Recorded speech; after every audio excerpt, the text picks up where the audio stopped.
It's episode 7. I'm still wearing diamonds. I'm still using diamond tools. I think it's about time we get a bit of an upgrade.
All right, that was a lot of fun. We ended up traveling around the world, getting some armor trims. I did have to get the netherite upgrade, so we could get all this netherite stuff.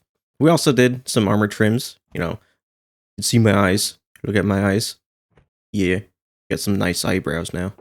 Yeah, but we did go through an ancient city. We got some Swift Sneak, and then I traded with a Piglin. Got some Soul Speed 3, and so yeah, we're doing really good now.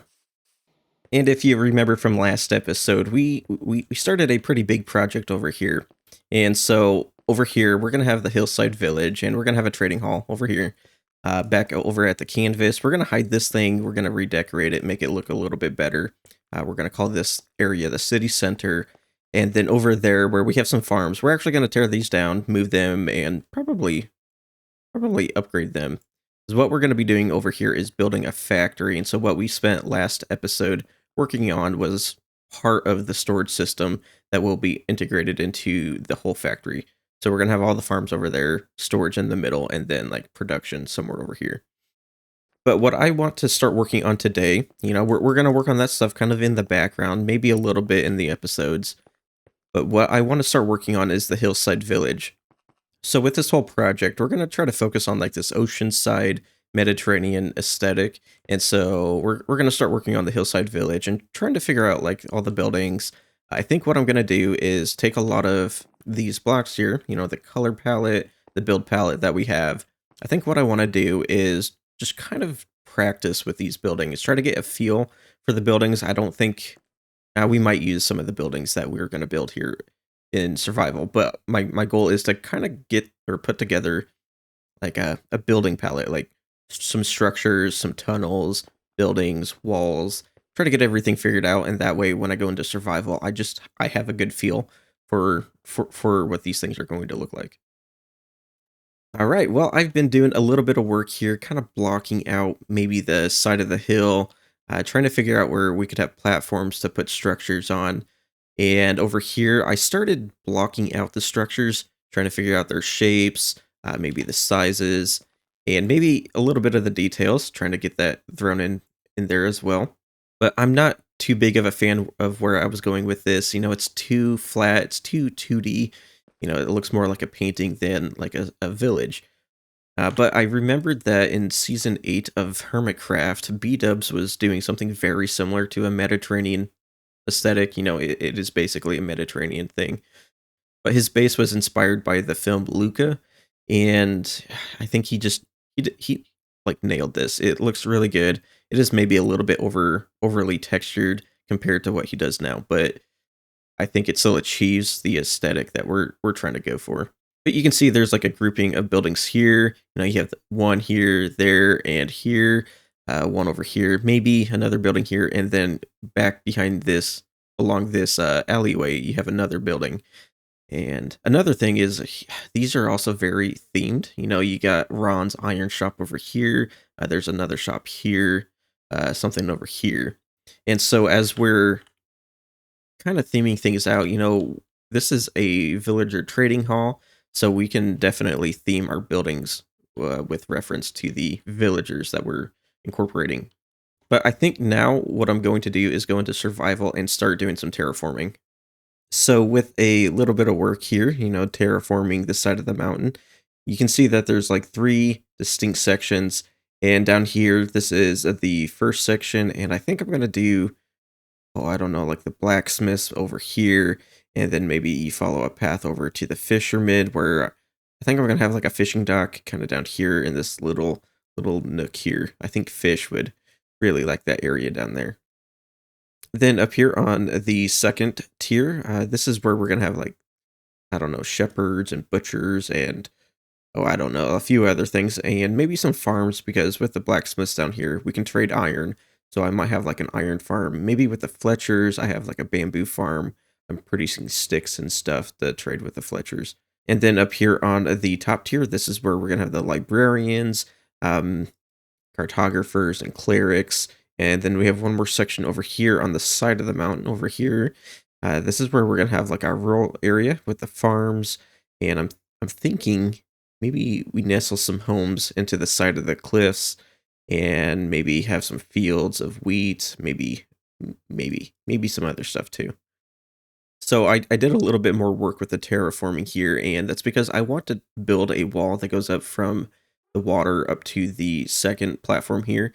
And I don't know, it's kind of created this nice little separation between like maybe the blacksmiths over here and the fishermen over here. And yeah, I don't know, maybe we'll add like a tunnel that goes between the two sections, maybe a path. I don't know. But with the reference image that I've been using, the wall features, they're down closer to the water, so we'll probably have the walls kind of holding back the terrain over here.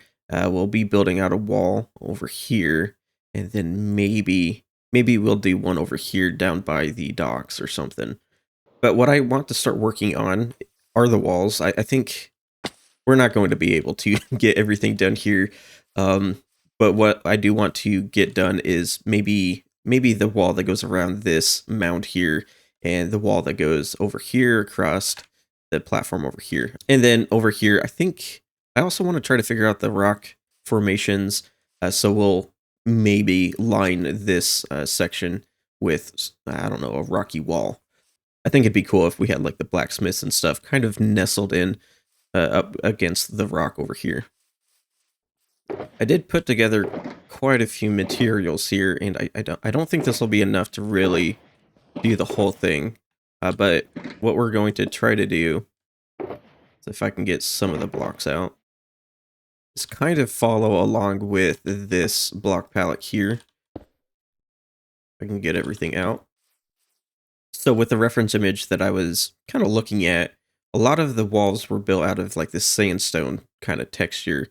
And I think due to like maybe salty water, some of this sandstone was stained and turned into kind of this white stone. So we'll be using the pale oak there.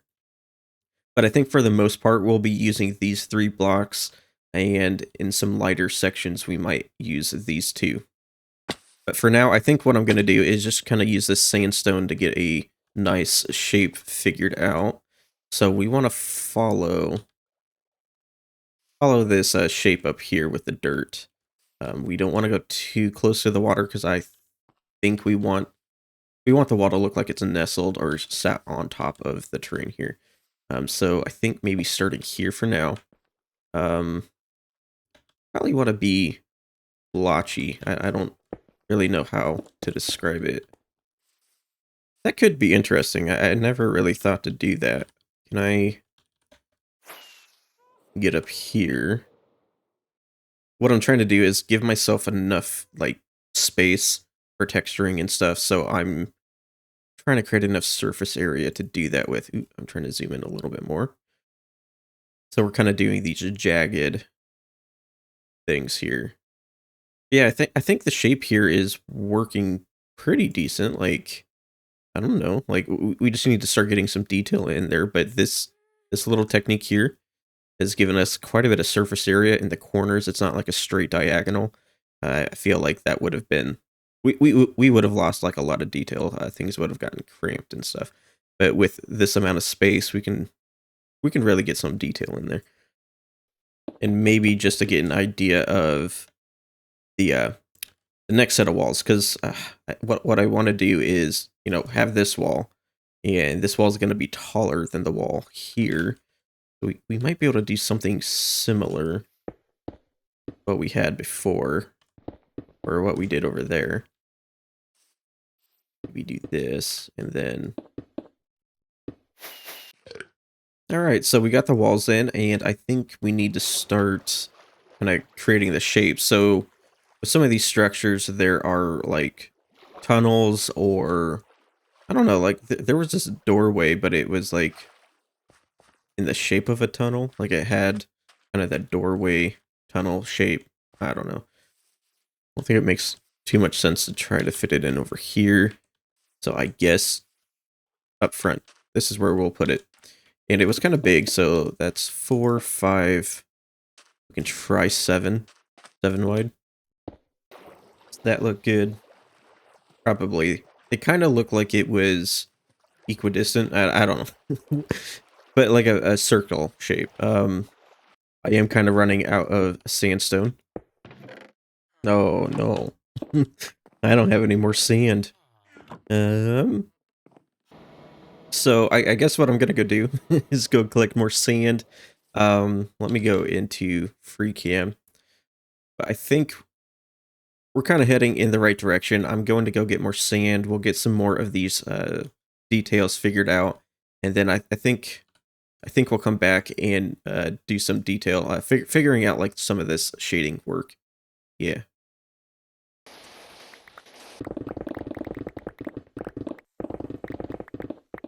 I've gone around and completed this structure here. It's not like completely done. We still have to do a bunch of texturing and stuff. But you can see I've got a little or a few details in here with like these entryways or these archways, some windows and stuff. There might be a few other components that I add maybe towards the top of this platform here. But for now, I think this is pretty good. You can also see that I added a little bit of the natural terrain to the structure. We kept the colors pretty similar because, that kind of makes sense. Whoever lives here, they'd be collecting the resources from the area around to build their man-made structures. So, yeah, that makes a lot of sense. And after adding the terrain here, I noticed that we added another platform over here. So I think we're going to do the librarians over here. There's also this mound over here along the hillside. And I think what we'll do is actually create like a cliff face. And on top of the cliff, we'll have like a cleric's tower that goes up into the sky. And maybe in this little divot over here, this is where we're going to have the cartographers. So we might be able to like break things up a little bit and add a little bit more depth to the area. But I have been doing a lot of building this episode, and I do want to make some more progress on our storage system behind me here. So if you recall from last episode, we spent a lot of time working on this bulk shulker sorter, and just as a quick reminder of how this works, a shulker box will be inputted here, an item and a shulker will get split, and you see the item didn't get filtered out, so it's going to come back through this next input, and because we have grass block down there, it should get filtered out. And there it goes.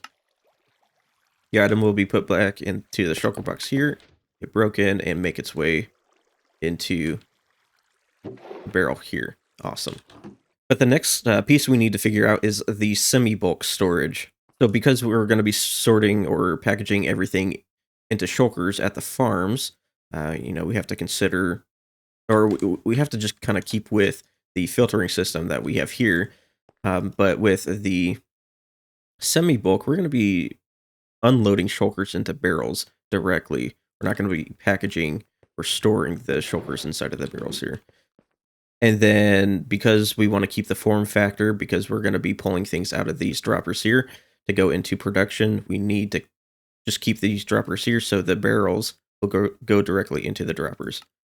All right, so I think I figured something out. It ended up being a pretty simple modification to the original system that I have here. As you can see, we have a shulker box unloader here. And I also realized that with the input module that we have here, we're using a bubble vader in the back, meaning we can go as tall as we want. So that meant I could stretch this system up a little bit more. So what I did is I just moved the shulker box unloader here, and it connects directly up with the barrel. And that was about it. I did have to kind of squeeze things and move things around a little bit. I had to modify this system a little bit. And yeah, we have plenty of space here now, so we can either put like a crafter there or just a hopper. So if we need to take, or if we're storing maybe iron block, we need to uncraft that into iron ingot, we can just put a crafter right here or somewhere in this area. Or if I think we'll be using a system like this for sticks. So maybe we just have a barrel full of sticks, but maybe I just need to load this dropper here with a bunch of sticks as well. But yeah, I think this ended up being really simple, and it still works. Like if I toggle on the selection panel, that still works. We can reset it the same way. I guess I forgot this. There we go. Yeah, pretty simple. Well, we've made a little bit more progress on the storage system. I think I'm going to spend maybe some time between episodes. I missed. I think I'm going to spend a little bit of time between episodes and maybe just crank out the storage system. I don't know yet, because we need to get the storage system figured out before I can really start working on like the production lines. We are going to need to start getting some farms in, because I am struggling on some materials. But yeah, I've also spent a little bit more time here texturing up the walls, and I think this turned out really well. It's nice and subtle, like it is in the images. You know, it transitions very well from the white textures into the sand textures.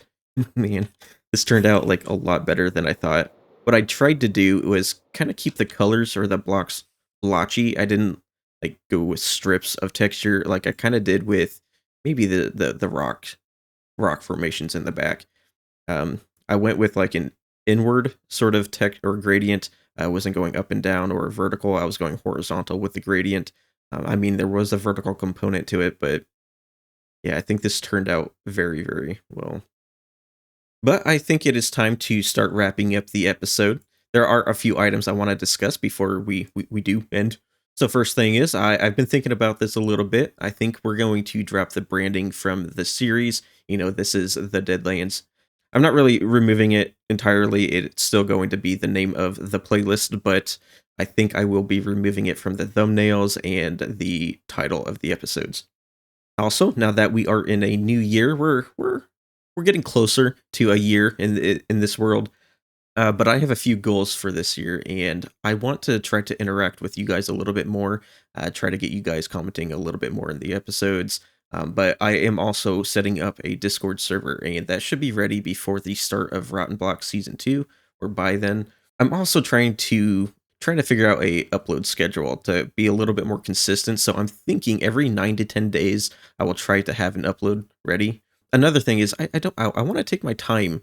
I don't want to rush with my projects here. I want to take my time thinking through what I want to actually achieve in each episode. So I'm kind of working on like an outline format that I hope will. Ooh, it's raining now, but I hope this outline format or should help me with like keeping the pacing of an episode working and smooth, and keeping the episode short and stuff. But anyways, let me know what you guys thought of this episode down in the comments. And if you enjoyed, leave a like, comment, and subscribe. And I'll catch you in the next one. See ya.